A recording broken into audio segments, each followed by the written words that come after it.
دنیا کے معزز دوستوں، میں ہوں سیدہ شہزادی اور آپ تمام دیکھنے اور سننے والوں کو السلام علیکم۔ ناظرین گرامی، کچھ لوگ کہتے ہیں کہ امام مہدی علیہ السلام پاکستان سے ہی ظہور کریں گے۔ دیکھیے، سرزمین عرب کو یہ فضیلت اور مقام حاصل ہے کہ 1,24,000 انبیاء کرام سرزمین عرب پر آئے، اس لیے اللہ نے اس فضیلت کو قائم رکھا اور امام مہدی علیہ السلام بھی اسی سرزمین عرب سے ظہور کریں گے۔ وہ بھیڑ بکریاں چراتے ہوئے مکہ شہر میں داخل ہو جائیں گے۔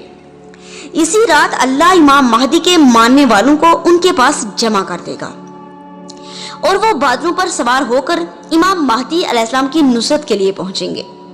اس بات میں کوئی شک نہیں ہے کہ امام مہدی علیہ السلام کا ظہور کعبے پر ہوگا، اس لیے یہ کہنا غلط ہے کہ وہ پاکستان یا پھر کسی اور ملک سے ظہور کریں گے۔ وہ صرف اور صرف خانہ خدا سے ہی ظہور کریں گے۔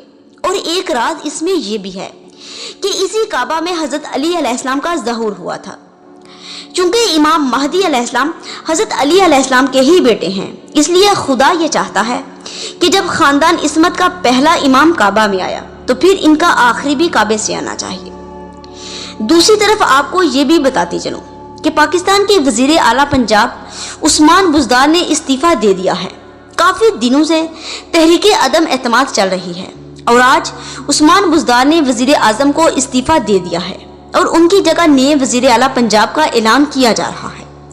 ناظرین گرامی، جتنی بھی حکومتیں ہیں وہ امام مہدی علیہ السلام کے ظہور سے پہلے ختم ہو جائیں گی اور ہر طرح کا بندہ عوام الناس پر حکومت کرے گا، کیونکہ امام مہدی علیہ السلام کی حکومت آخری حکومت ہے۔